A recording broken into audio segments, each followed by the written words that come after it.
Zara pressed her scaled palms against the cold metal wall of the transport ship, watching through the small porthole as the blue and green planet grew larger. Earth. The word tasted bitter in her mind, like the punishment it represented. Her silver eyes reflected the swirling clouds below, and for a moment she forgot she was no longer free. The Kalari Council had spoken their judgment 3 cycles ago, exiled to the primitive human colonies for the crime of questioning their sacred texts. Her people believed humans were nothing more than clever animals, barely worthy of contact, let alone respect. The irony was not lost on her that she would spend the rest of her long life among those her own species considered inferior. Approaching Landing Zone 7, the pilot announced through the speaker. His voice carried the same disgust most Kalari felt when discussing human affairs. Prepare for atmospheric entry. Zara closed her eyes as the ship shuddered through the atmosphere. Her homeland of crystal spires and floating gardens felt like a dream now. The advanced technology of her people, their telepathic abilities, their centuries of accumulated wisdom, all of it stripped away by her exile. She would live among humans with only basic translation implants and the clothes on her back. The landing was rougher than anything she had experienced on Kalari ships. Human technology was crude, primitive, but it worked. As the transport doors hissed open, hot, humid air rushed in, carrying strange scents that made her respiratory slits flutter with surprise. Everything smelled alive here, organic and wild. Colony Administrator Sarah Chen stood waiting at the landing pad, flanked by 2 security officers. She was smaller than Zara had expected, with dark hair pulled back and eyes that seemed to take in everything at once. Humans, Zara had learned, were remarkably short-lived and therefore moved through life with an urgency her people found disturbing. "Welcome to New Eden Colony," Sarah said, her voice carrying through the translation implant directly into Zara's mind. "I'm Administrator Chen. I understand your situation is difficult." Zara stepped off the transport, her 7-foot frame casting a long shadow over the human woman. Her blue-scaled skin gleamed in the alien sunlight, and she felt terribly exposed without her ceremonial robes. The simple gray jumpsuit provided by the transport ship felt inadequate against the curious stares of the human workers. "I am Zara Thelka Andor," she replied, using her full name one last time. "Though I suppose such formalities matter little now." Sarah's expression softened slightly. "Here, you can be whoever you choose to be. Your past doesn't define your future on New Eden." The word surprised Zara. Among her people, lineage and history were everything. The idea that one could simply choose to be different was alien to her understanding. She followed Sarah through the small spaceport, noting how the humans went about their work with casual efficiency. No one bowed. No one showed the rigid deference she was accustomed to seeing in Kalari society. The colony stretched out before them as they emerged from the spaceport building. It was unlike anything Zara had imagined. Instead of the sterile perfection of Kalari cities, New Eden was vibrant and chaotic. Gardens grew wild between buildings, children played in open spaces, and the architecture seemed to embrace the natural landscape rather than dominate it. "It's not much to look at compared to Kalari cities." "I'm sure," Sarah said, misreading Zara's amazement, "but it's home to about 12,000 people from 37 different worlds. We've learned to make it work." Zara stopped walking. 37 worlds? Refugees, exiles, voluntary immigrants, research scientists, Sarah explained. "Humans have a tendency to welcome anyone willing to contribute to the community. Some call it foolishness. We call it strength." They passed a small market where a tall insectoid being was selling fruit to a family of humans with 4 arms. Nearby, children of various species played together in a fountain, their laughter creating a symphony of different sounds that somehow harmonized perfectly. Zara had never seen such casual interaction between species. "Your quarters are in Block 7, Sarah continued, leading her down a tree-lined path. "It's quiet there, but not isolated. Your neighbor is Marcus Webb, one of our agricultural specialists. He's requested to be your integration guide if you're willing." "Integration guide?" "Someone to help you adjust to life here. Learn local customs, find work you're suited for, navigate the social structure." "It's voluntary, of course." Zara's first instinct was to refuse. She had always been self-sufficient, proud, independent. But pride was what had led to her exile, and she was beginning to understand that survival here might require different rules. The housing block was simple but comfortable.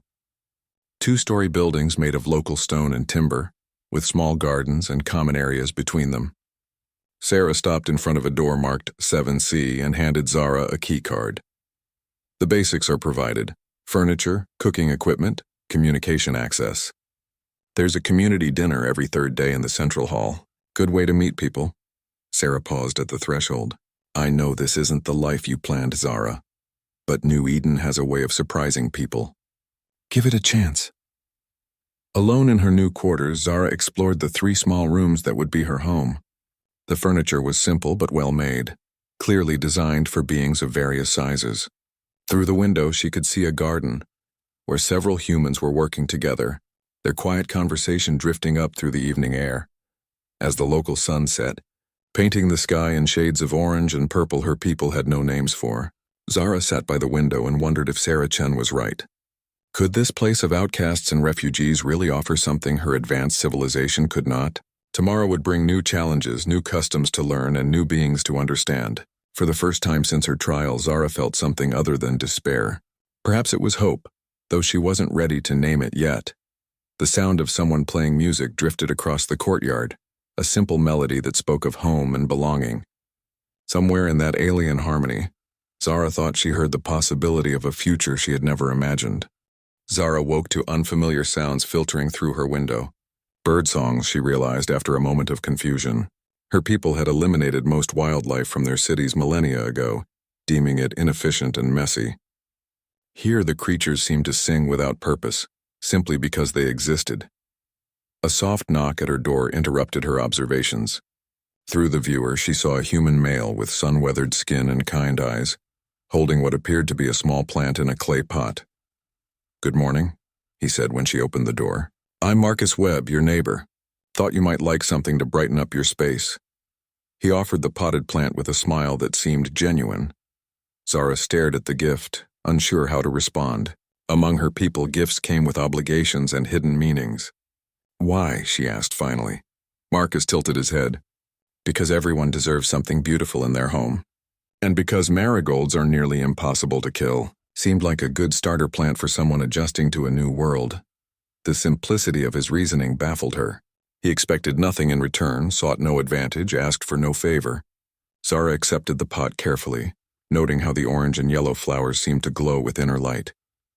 Thank you, she said, the words feeling strange in her mouth. Gratitude among the Kalari was formal, ritualistic.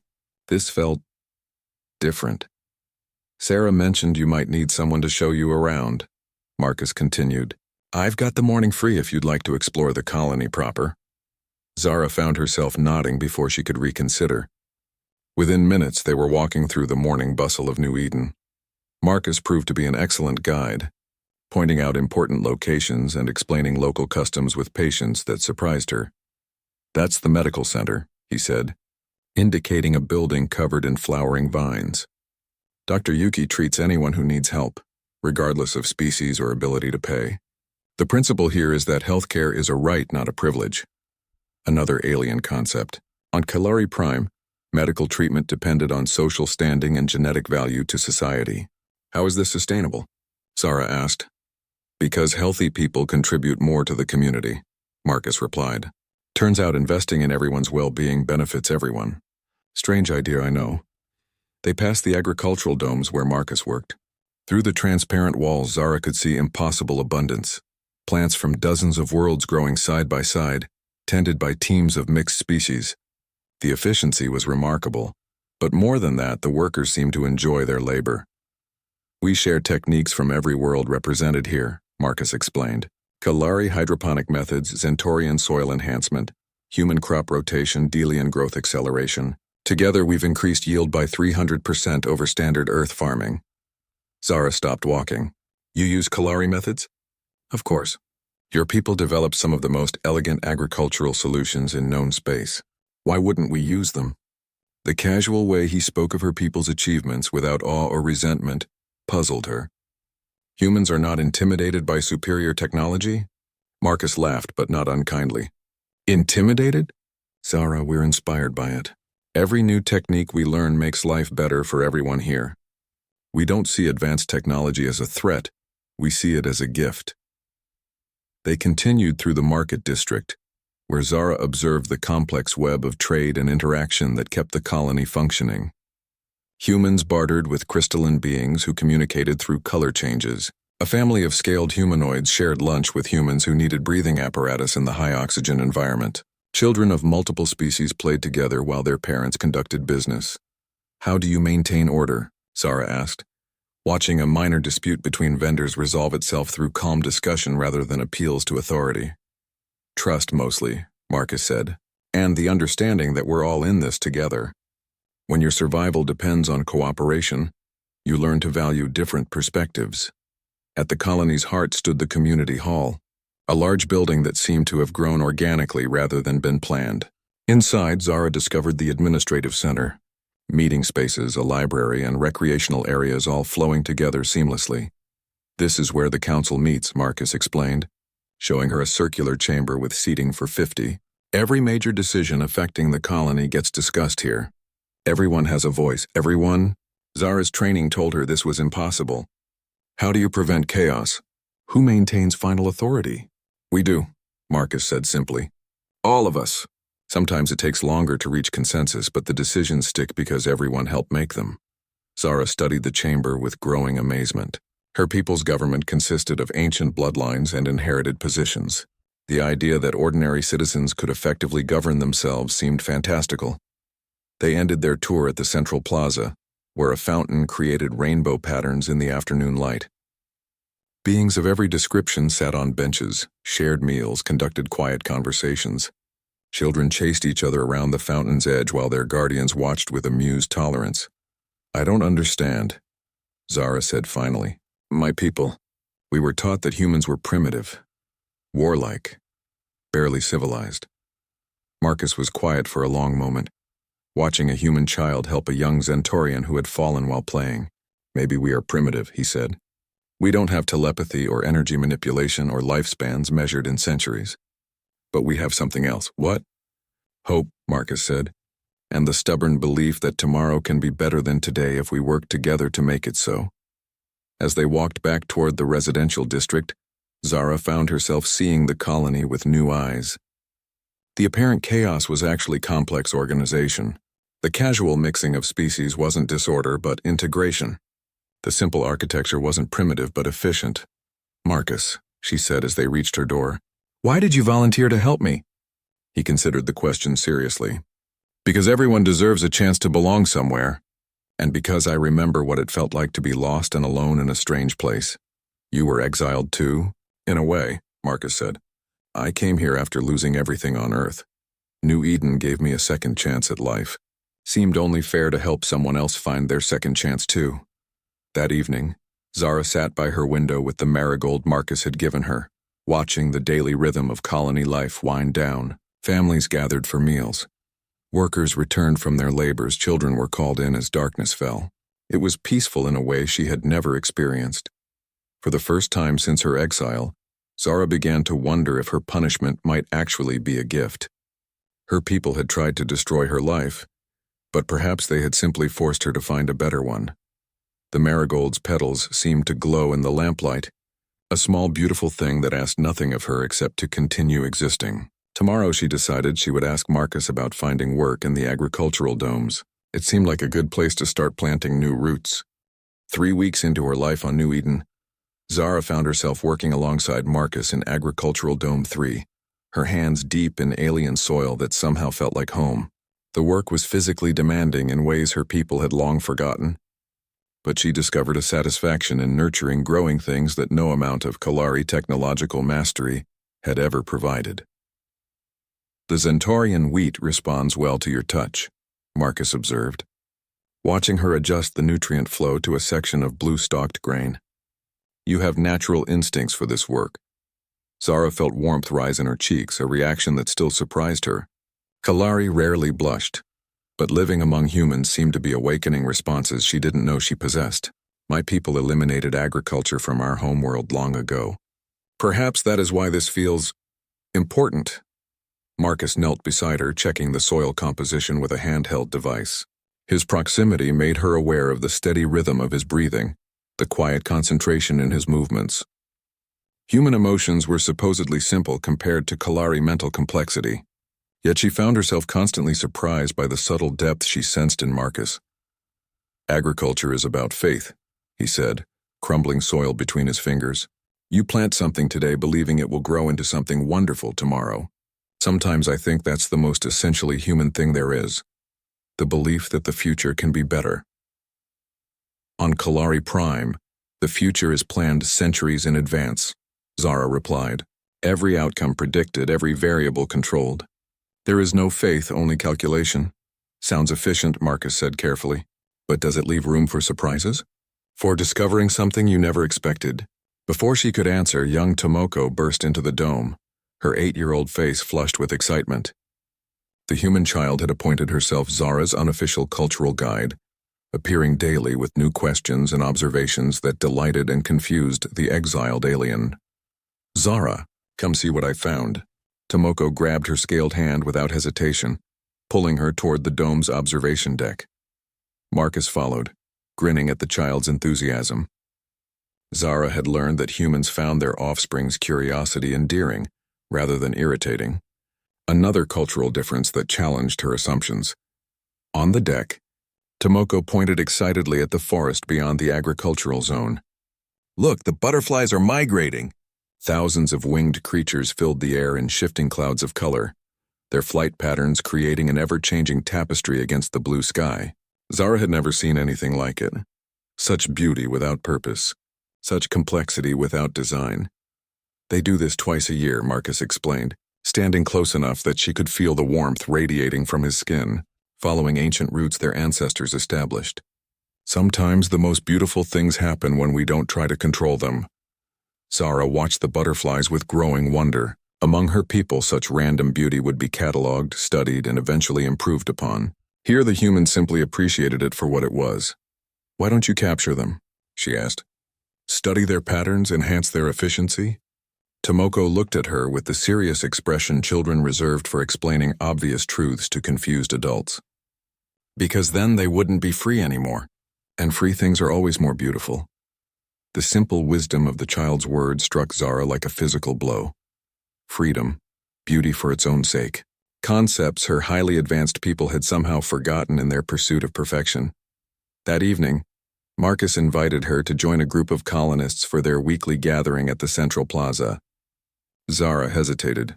Social events among the Kalari were formal affairs with strict protocols and hidden agendas. But Marcus's easy smile convinced her to try. The gathering was unlike anything she had experienced. Beings from multiple worlds shared food, stories, and music without ceremony or structure. A Delian engineer played haunting melodies on a crystalline instrument, while humans danced with surprising grace. Children chased fireflies between the groups while adults discussed everything from farming techniques to philosophical questions. This happens every week?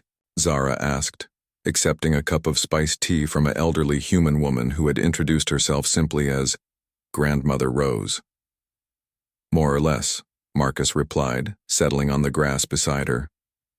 Sometimes it's bigger, sometimes smaller, but people always gather. It's how we stay connected as a community.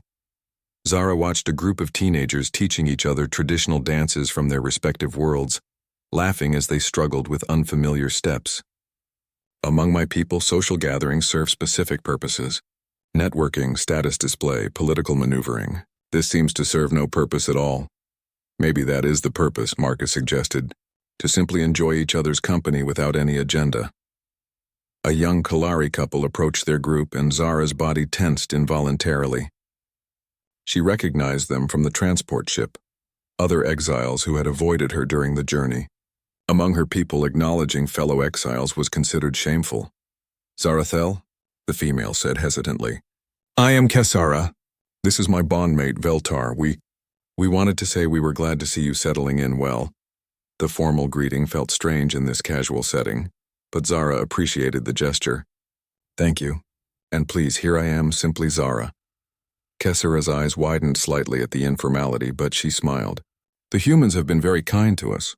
They do not judge us for our past mistakes.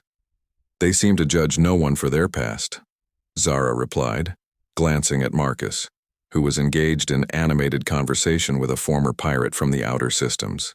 It is liberating. As the evening progressed, Zara found herself drawn into conversations she would never have imagined possible.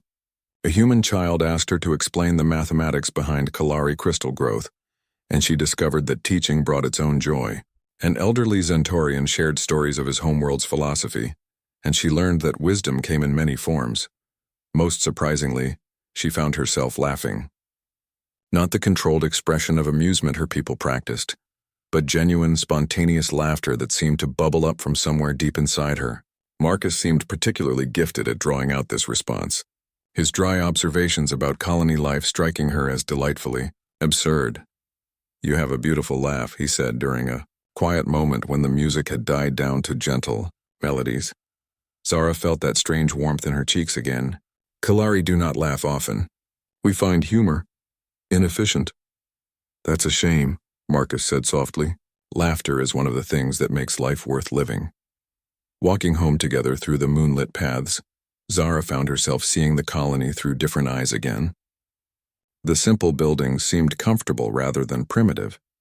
The wild gardens appeared vibrant rather than chaotic. The casual way beings of different species interacted struck her as miraculous rather than strange. "Marcus," she said as they reached her door, "what you said about faith and planning for the future, do you think it's possible for someone to plant a completely new life?" He stopped walking and turned to face her, his expression serious in the silver light. "I think that's exactly what you're doing, Zara. Every day you choose to stay here, every friendship you make, every moment you allow yourself to be happy, it's all planting seeds for a future you never imagined possible." Standing there in the gentle night air, surrounded by the peaceful sounds of the sleeping colony, Zara realized that her exile was becoming something else entirely. She was not just surviving among humans, she was learning to live like one, and for the first time in her long life, she was beginning to understand what happiness might actually feel like. The marigold in her window glowed softly in the lamplight as she prepared for sleep. Its simple beauty a daily reminder that some of the most wonderful things in life required nothing more than the courage to grow. The morning brought news that would change everything. Zara arrived at the agricultural dome to find Marcus staring at a communication tablet, his face pale with worry. "What's wrong?" she asked, noting the tension in his shoulders. Marcus looked up, his usual easy smile replaced by concern. "Supply ship from Earth is overdue. 3 weeks late and no communication. The council's calling an emergency meeting." Zara's enhanced hearing picked up similar conversations throughout the dome as word spread. Fear was not an emotion she associated with humans, but she could sense it now, threading through the colony like an unwelcome visitor. The emergency council meeting filled the community hall beyond capacity. Administrator Chen stood before the gathered crowd, her usually calm demeanor showing cracks of strain. "The situation is serious," Chen announced. "The supply ship carried medical supplies, replacement parts for our atmospheric processors, and protein synthesizers. Without it, we face shortages within 2 months." A Zentaurian engineer raised one of his forearms. "What about the backup atmospheric systems?" "Already running at maximum capacity," Chen replied. "We're stable for now, but if anything fails..." Murmurs of concern rippled through the crowd. Zara noticed how the humans' fear manifested differently than her people's would. Where Kalari would retreat into formal protocols and rigid hierarchies, the humans seemed to draw closer together, their voices rising in collaborative problem-solving rather than panic.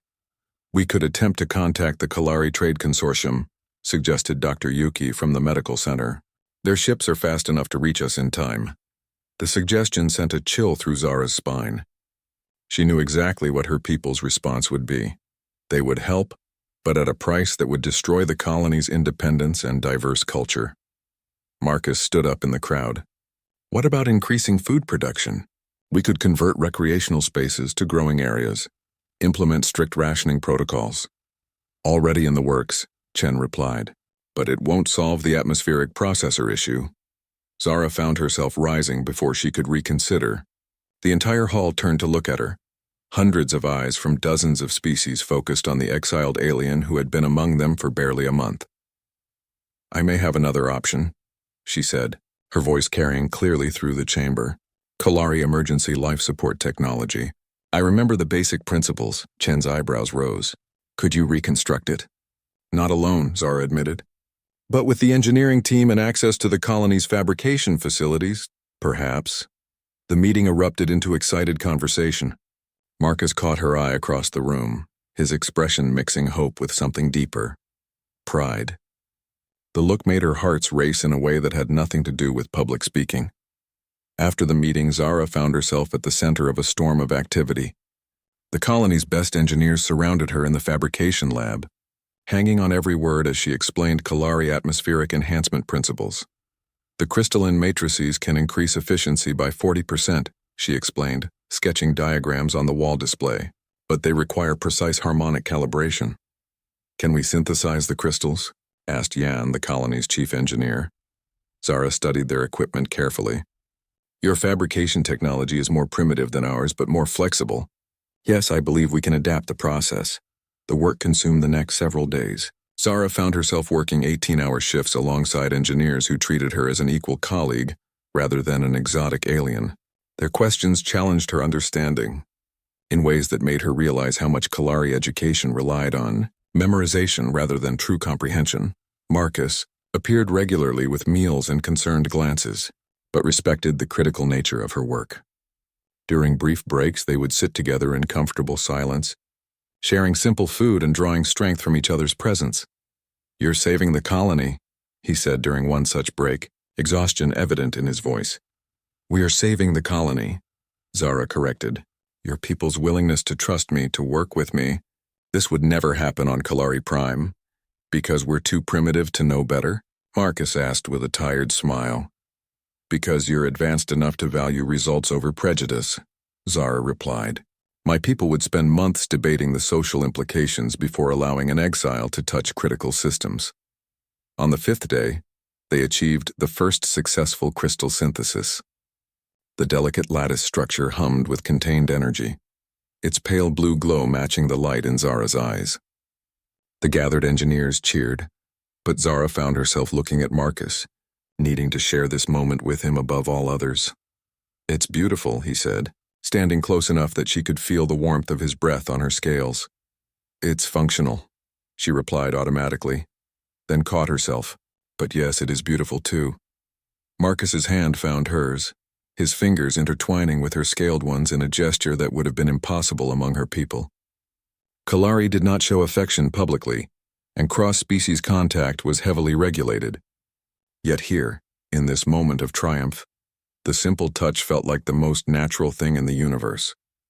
The installation of the new atmospheric enhancement system took another 3 days. Zara worked alongside human and alien engineers, all of them united in purpose.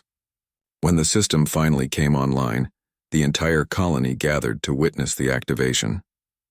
The enhancement crystals hummed to life, their synchronized frequencies creating a barely audible harmony that seemed to make the very air more vibrant.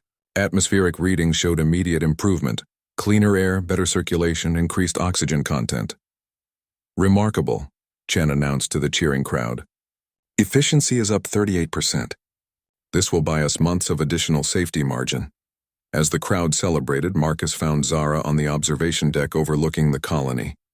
The enhanced atmosphere made the sunset more brilliant, painting the sky in colors that seemed almost artificial in their intensity. You did it, he said, standing beside her at the railing. We did it, Zara corrected again. Your people took a leap of faith trusting an exile with critical systems. Marcus turned to face her, his expression serious. Zara, there's something I need to tell you. Her heart's clenched with sudden fear. What is it? I'm falling in love with you, he said simply. I know it's complicated. I know we're from different worlds, literally and figuratively. But I needed you to know. Zara stared at him, processing emotions she had no names for. Love, as her people understood it, was a logical arrangement based on genetic compatibility and social status. What she felt for Marcus was something entirely different. Warmth and longing and the desire to share every moment with him. Among my people, she said carefully, such feelings between species are forbidden. Exile is often the punishment for lesser transgressions. Marcus's face fell slightly. I understand if you can't. I didn't say I couldn't, Zara interrupted, surprising herself with her boldness. I said it was forbidden among my people, but I am no longer among my people. Hope flared in Marcus's eyes. Are you saying?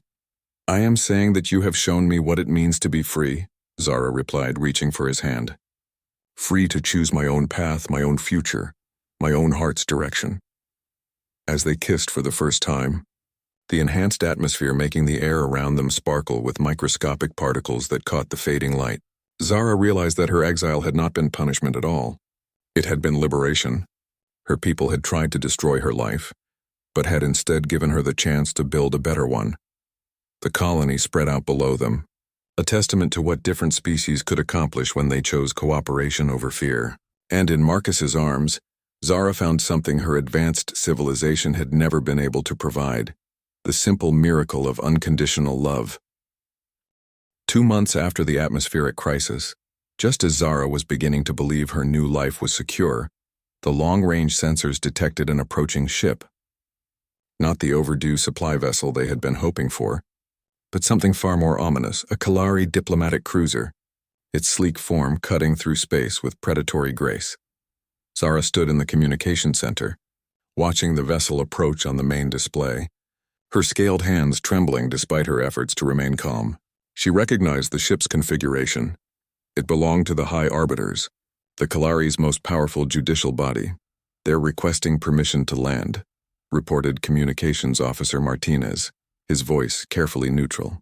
They say they have official business with the colony. Administrator Chen glanced at Zara, reading the fear in her silver eyes. Do we have to let them land?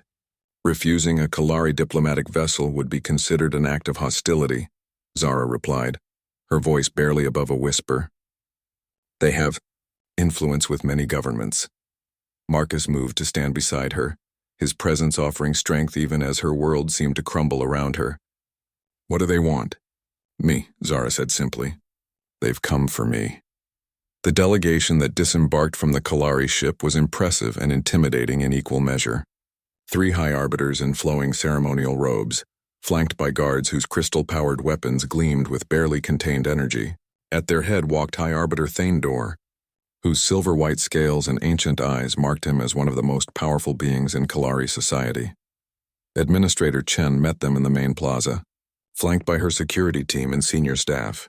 Zara stood with Marcus among the gathered colonists, trying to make herself invisible while knowing it was futile. Greetings, Colony Administrator Thaindor spoke, his voice carrying the authority of centuries. I am High Arbiter Thaindor of the Kalari Judicial Council. We have come for the criminal Zarathel Kaandor. Criminal. Chen's voice carried a dangerous edge. All of our residents are here legally under standard refugee and exile protocols. Thaindor's gaze swept the crowd until it found Zara, and she felt the full weight of his disapproval. The exile Zarathel has violated the terms of her punishment by sharing restricted Kalari technology with primitive species. Such actions constitute treason against the Kalari people. A murmur of anger rippled through the crowd of colonists. Zara felt Marcus tense beside her, his hand moving protectively to her shoulder. The atmospheric enhancement technology saved lives, Chen replied firmly. Are you telling me that saving lives is considered treason by your people? You do not understand, Thaindor said, his tone becoming condescending. Kalari technology is not meant for lesser species. Sharing our advances with primitives disrupts the natural order of development. Marcus stepped forward before Zara could stop him, his human anger blazing in his eyes. Lesser species? Primitives? We're talking about people's lives, not some cosmic hierarchy. The High Arbiter's attention fixed on Marcus with the kind of cold calculation that had sent chills through Zara's people for millennia. And you are? Marcus Webb, he replied, meeting the alien's gaze without flinching. Agricultural specialist and Zara's friend. Ah, Thaindor said, understanding dawning in his ancient eyes. I see the corruption runs deeper than we thought.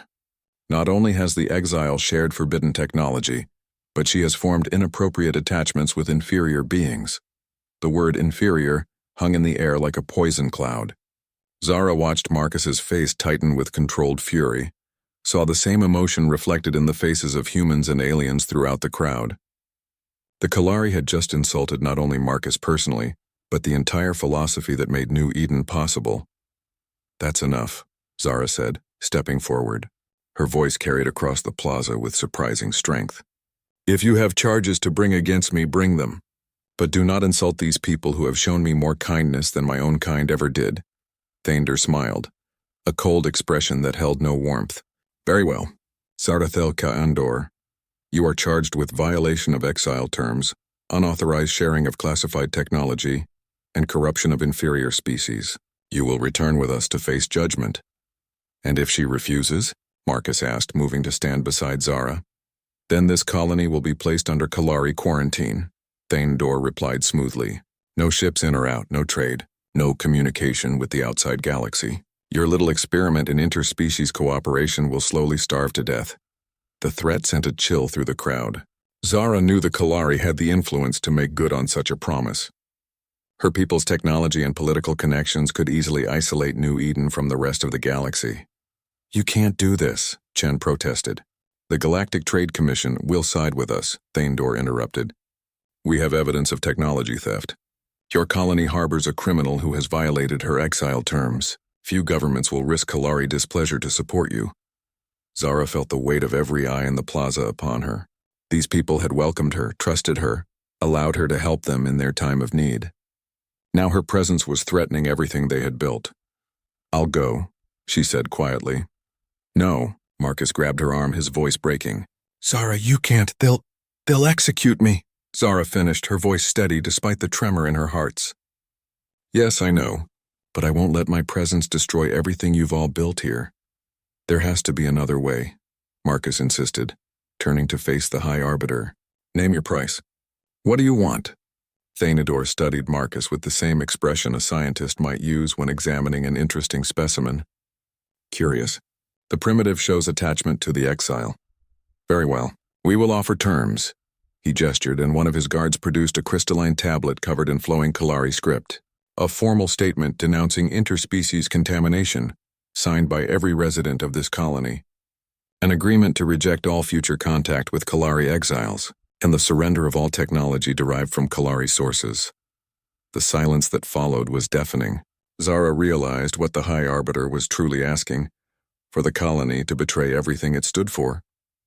To reject the very principles of cooperation and acceptance that made New Eden unique. The atmospheric enhancement systems, Chen said slowly.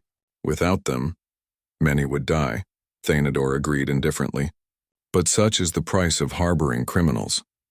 Marcus looked at Zara, his eyes reflecting a pain that cut deeper than any physical wound. There has to be something. Some precedent, some law. Actually, came a new voice from the crowd. There is. Elder Kisara stepped forward, the older Kalari exile moving with dignified purpose. Behind her came Veltar and several other Kalari exiles, their faces set with determination. High Arbiter Thander, Kisara said formally, I invoke the right of testimony under the 7th Codex. The High Arbiter's expression shifted to one of surprise and calculation. That right has not been invoked in 3 centuries. Because exiles have not had the courage to use it, Kisara replied. But we do. We call for formal testimony regarding the true nature of this colony and the character of those who live here. Zara stared at her fellow exile in amazement. The right of testimony was an ancient law that allowed even criminals to present evidence before judgment. It was rarely used because it required multiple Kalari witnesses to speak on the accused's behalf. You would testify for this criminal? Thander asked, his voice dangerously soft. We would testify for our friend, Veltar replied, stepping up beside his bondmate. And for the truth. Other Kalari exiles moved forward, adding their voices to the growing chorus of support. Humans and aliens throughout the crowd began to speak as well, demanding the right to be heard. Marcus squeezed Zara's hand, hope beginning to shine in his eyes. It's not over, he whispered. It's not over yet. Standing in the plaza surrounded by beings willing to risk everything to defend her, Zara realized that her greatest fear was not execution or exile. It was the possibility that her past might destroy the future she had found with Marcus and the people of New Eden. The battle for her life was about to begin. But for the first time since the Kalari ship had appeared, she was no longer fighting it alone. The formal testimony convened at dawn in the community hall, transformed overnight into an improvised courtroom. High Arbiter Thander sat at the head of the chamber, flanked by his fellow arbiters, their ceremonial robes a stark contrast to the simple, functional architecture around them. The crystalline recording devices they had brought hummed with energy, documenting every word for the Kalari archives. Zara sat in the center of the chamber, isolated in the traditional position of the accused. Around her, the colonists filled every available seat, their diverse faces united in determination. Marcus sat in the front row, his steady presence anchoring her courage. "The right of testimony is acknowledged," Thanador announced formally. "However, let it be noted that this proceeding is highly irregular. Kalari law does not typically recognize the testimony of inferior species." Administrator Chen rose from her seat, her voice cutting through the formal atmosphere. "Then perhaps Kalari law needs to evolve. These inferior species include representatives from 47 worlds, many with civilizations older than your own." The High Arbiter's eyes narrowed. "You forget yourself, human. We are here as a courtesy, not as equals." "Then you've misunderstood the situation," Chen replied calmly. "You're here because your exile has become one of our citizens, and we protect our citizens." Elder Kasara stood to begin the formal testimony, her aged voice carrying clearly through the chamber. "High Arbiters, I have lived among these humans for 2 years. What I have witnessed here challenges everything we were taught about primitive species." "Proceed," Thanador said coldly. "When I arrived, broken by exile and filled with shame, these humans offered me shelter without question. They asked nothing of my past, demanded no payment for their kindness. They simply welcomed me as if I had always belonged here." Kessera gestured to the mixed crowd around them. "Look at this assembly, High Arbiters. Humans work alongside crystalline beings, whose very existence would have been impossible to my understanding 5 years ago. Children play together without regard for species or origin. Engineering teams share knowledge across dozens of worlds to solve problems none could address alone." "Touching sentiment," Thanador replied dismissively, "but it does not address the charges against Zarathel Kayandor." Veltar rose to speak next. "The charges center on sharing technology to preserve life. High Arbiters, I ask you, when did the preservation of life become criminal under Kalari law?" "When it involves sharing restricted technology with species unprepared to handle such advances," the second arbiter replied. "Unprepared?" Dr. Yuki stood up in the crowd, her voice sharp with professional authority. "High Arbiters, I have practiced medicine among 17 different species over the past decade. The humans of this colony regularly perform surgical procedures that would challenge the best Kalari physicians. Their medical ethics require them to help anyone in need, regardless of species or status. How is this unprepared?" One by one, colonists began to stand and speak. The Zentarian engineer described human ingenuity in adapting alien technologies for peaceful purposes. The Delian artist spoke of human creativity that inspired new forms of beauty across the galaxy. Former pirates told of human mercy that offered redemption instead of punishment. Marcus finally stood, his voice steady despite the emotion Zara could see in his eyes. "High Arbiters, you speak of natural order and development, but what order declares that knowledge should be hoarded while people suffer? What development path requires isolation and superiority?" "The path that has made the Kalari the most advanced civilization in known space," Thanador replied. "Advanced in technology, perhaps," Marcus continued. "But you've fallen behind in the one area that truly matters, understanding that all sentient life has value. Zara didn't corrupt us by sharing her knowledge. She honored us by trusting us with it." The High Arbiter leaned forward, his ancient eyes studying Marcus with renewed interest. "You speak with unusual insight for a primitive. Perhaps the exile has taught you Kalari philosophy?" "No," Marcus replied. "She's learned human philosophy. The belief that cooperation is stronger than dominance, that diversity creates resilience, that love transcends the boundaries others try to build." "Love?" Thanador's voice carried dangerous amusement. "You claim to love this exile?" "I claim to love Zara," Marcus said firmly, "not the exile, not the former Kalari citizen, but the person she has chosen to become among us."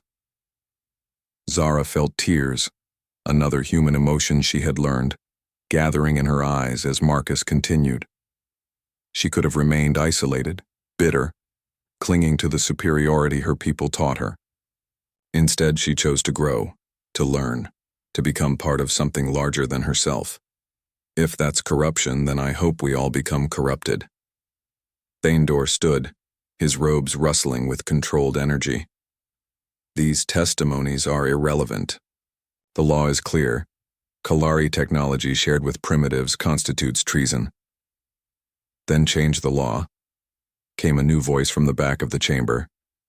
Everyone turned to see a figure entering the hall, another Kalari, but one whose simple robes and peaceful demeanor marked him as different from the harsh arbiters. Zara gasped in recognition. "Master Quellen," she whispered. The elderly Kalari moved slowly down the aisle, his presence commanding respect even from the high arbiters. Master Quellen had been Zara's philosophy instructor before her exile, one of the few voices in Kalari society that questioned their rigid superiority. "High Arbiter Thaindor," Quellen said formally, "I invoke the right of philosophical challenge under the First Codex." The temperature in the room seemed to drop several degrees. The right of philosophical challenge was even more ancient than the right of testimony, allowing respected scholars to question the fundamental premises underlying legal decisions. "Master Quellen," Thaindor said carefully, "this is unexpected. I have spent the past months traveling to human colonies throughout this sector," Quellen continued, "observing, learning, and I have reached a disturbing conclusion about our people." He turned to address the entire assembly, his voice carrying the weight of centuries of accumulated wisdom. "We Kalari have become so obsessed with our superiority that we have forgotten the purpose of advancement. Knowledge exists to be shared. Technology exists to improve life. Wisdom exists to be passed on to those who need it." The old teacher's eyes found Zara's across the chamber. "This colony represents everything we claim to value: harmony, progress, the elevation of consciousness. Yet we condemn it because it was achieved through cooperation rather than dominance. The law," Thaindor began. "The law was written by people who feared losing their position in a changing galaxy," Quellen interrupted. "But laws that prevent the sharing of life-saving knowledge are not just High Arbiter. They are evil." The word hung in the air like a physical presence. Among the Kalari, accusations of evil were not made lightly. They carried the weight of fundamental moral judgment. "Furthermore," Quellen continued, "I present evidence that Zarathel Kandor's actions have actually advanced Kalari interests more than centuries of isolation." He produced a data crystal, its faceted surface gleaming with stored information. Reports from 17 colonies where Kalari exiles have integrated with human communities. In every case, the result has been technological advancement, social stability, and increased galactic cooperation. "Our exiles are not criminals, High Arbiters. They are pioneers." Thaindor stared at the data crystal as if it contained poison. "You ask us to abandon millennia of tradition. I ask you to remember the original purpose of that tradition," Quellen replied. "To advance consciousness and improve life for all sentient beings. This colony does exactly that." The silence that followed stretched for long minutes. Zara could hear her own heartbeat, feel Marcus's steady presence, sense the collective breath of the entire colony held in anticipation. Finally, Thaindor spoke. "The evidence presented raises questions that require consideration by the full council. Zarathel Kandor, you will remain here pending final judgment." "For how long?" Zara asked, her voice barely steady. "Until the council reaches a decision," Thaindor replied. "It may be months, perhaps years." As the formal session ended and the colonists began to file out, Marcus reached for Zara's hand. "It's not the answer we wanted, but it's better than immediate execution." Zara nodded, watching Master Quellen speak quietly with the other arbiters. Her old teacher had risked everything to defend her, just as the colonists had. The future remained uncertain, but for the first time since the Kalari ship had arrived, she dared to hope. "Whatever happens," she told Marcus as they walked together, through the evening light, "I want you to know that these months with you have been worth any price." Marcus squeezed her hand gently. The price isn't paid yet, Zara, and I have a feeling the best is still to come.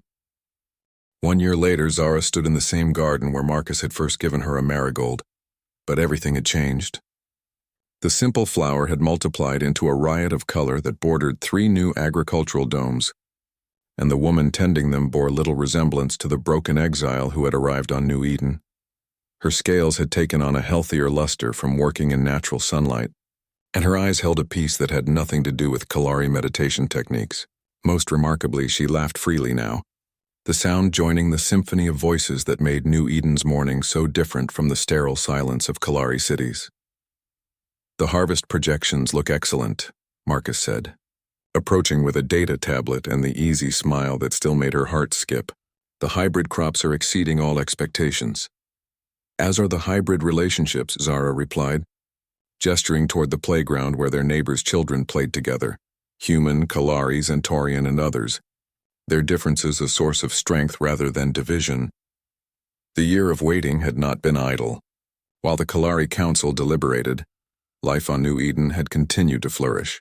Zara had found her place not just as a resident but as a leader, her insights bridging gaps between cultures that had never been connected before. The agricultural programs she helped design now fed 12,000 people more efficiently than ever before. "Any word from the council?" Marcus asked, though they both knew the answer. The Kalari decision-making process moved at the pace of glaciers. "Master Quellen believes they're close to a ruling," Zara replied. "He thinks the progressive faction may finally have enough influence to—" The communication device on Marcus's belt chirped urgently.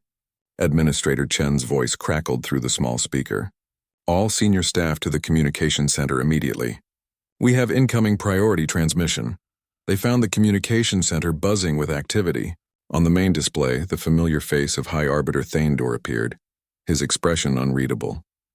Behind him stood the full Kalari Council, including Master Quellen, whose slight smile gave Zara the first hint of hope she had felt in months. "Colony Administrator Chen," Thaindor began formally, "we have reached our decision regarding the exile Zarathel Ka-Andor." The gathered staff fell silent. Zara felt Marcus's hand find hers, offering strength for whatever was coming. "After extensive deliberation and review of the evidence presented," Thaindor continued, his voice carrying across space with crystalline clarity, "the Council has voted to revise our position on interspecies cooperation." Administrator Chen blinked in surprise. "Revise? The colony of New Eden will be designated as an official Kalari cultural exchange zone," Thaindor announced. "Zarathel Ka-Andor's exile is hereby commuted to voluntary ambassadorial status. She may choose to remain on New Eden as our people's representative, or return to Kalari space with full restoration of citizenship." The silence that followed was broken by young Tomoko's excited voice from the back of the room. "Does that mean Zara gets to stay?" For the first time in the year-long ordeal, High Arbiter Thaindor's stern expression softened slightly. "That choice belongs to Zarathel Ka-Andor." All eyes turned to Zara, who found herself facing the most important decision of her long life. Return to the stars of her birth, to the crystal cities and floating gardens she had once called home? Or stay among these beings who had taught her what home could truly mean? "High Arbiter," she said formally, "I am honored by the Council's offer, but I must respectfully decline to return to Kalari space." Thaindor's eyebrows rose slightly. "You choose to remain in exile?" "I choose to remain with my family," Zara corrected, looking around at the faces surrounding her. "These people welcomed me when I had nothing. They trusted me when I had given them no reason to do so. They defended me when my own people condemned me." She moved to stand beside Marcus, their joined hands visible to the Kalari Council across the light years. "I choose to stay where I belong, on New Eden, with the human I love and the community we've built together." Master Quellen stepped forward on the display, his ancient face creased with what might have been pride. "Zarathel, your choice honors both our people and theirs. Will you accept the position of cultural ambassador?" "If it helps other exiles find the same welcome I found here," Zara replied, "then yes, I accept." The transmission ended with formal acknowledgments and diplomatic pleasantries, but Zara barely heard them. The community center had erupted in celebration, with beings from across the galaxy offering congratulations and expressing relief. Later that evening, Zara and Marcus walked through the colony's newest district. where construction was beginning on permanent housing for the increasing number of refugees seeking sanctuary on New Eden. The Kalari Council's recognition had opened doors throughout the galaxy, bringing new opportunities and new challenges. No regrets? Marcus asked as they paused at their favorite overlook, watching the stars emerge in the darkening sky. About what? Zara replied, genuinely puzzled. Giving up the chance to go home. To be among your own people again. Zara considered the question seriously, as she did all important matters. Marcus, when I was exiled, I thought my life was ending. But it was actually beginning. My people gave me technology, philosophy, and knowledge, but they never gave me what you in this colony have given me, which is the freedom to choose who I want to be, Zara said, leaning into his warmth. Among the Kalari, I was Zarathel Condor, daughter of an ancient house bound by traditions older than your entire species. Here I am simply Zara, the woman who loves working in the soil, who laughs at Tomoko's jokes, who shares her life with a human who sees her not as an exotic alien but as herself. Above them, a transport ship traced its path across the stars, carrying another group of refugees toward New Eden's welcome. Soon it would land and new stories would begin. Beings finding second chances, love across impossible differences, communities growing stronger through diversity. The Kalari Council made me an ambassador, Zara continued, watching the ships approach, but I was already serving as one. Every day I choose to stay here, every moment I choose love over fear. I'm showing the galaxy that the barriers between species exist only in our minds. Marcus smiled, the expression she had come to love more than the sight of her homeworld's twin sons. So what happens now? Now we plant tomorrow's garden, Zara replied, thinking of the marigold that had been her first gift in this new life. We tend what we've grown, we welcome the new arrivals, and we keep proving that cooperation is stronger than conquest. As they walked home through streets filled with the laughter of a dozen species, Zara reflected on the journey that had brought her here. Her people had intended exile as punishment, but she had discovered it was actually liberation. They had tried to cast her out, but she had found her way in. The communication device in their quarters was blinking with messages from across the galaxy, other colonies requesting cultural exchange programs, exiles seeking sanctuary, governments interested in New Eden's remarkable success.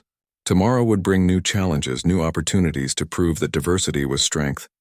But tonight, Zara was content to sit by her window with Marcus beside her, watching the marigolds bloom in the moonlight while the colony they had helped build settled into peaceful sleep around them. She had lost a homeworld but gained a home. She had been stripped of her birthright but discovered her true calling.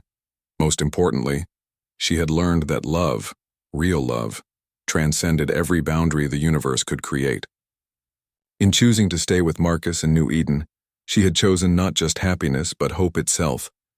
The marigolds glowed softly in their garden, hardy flowers that bloomed wherever they were planted, asking only for light and care to create beauty. Like love itself, they were impossible to kill once they took root. And like the community around them, they made everything more beautiful simply by existing.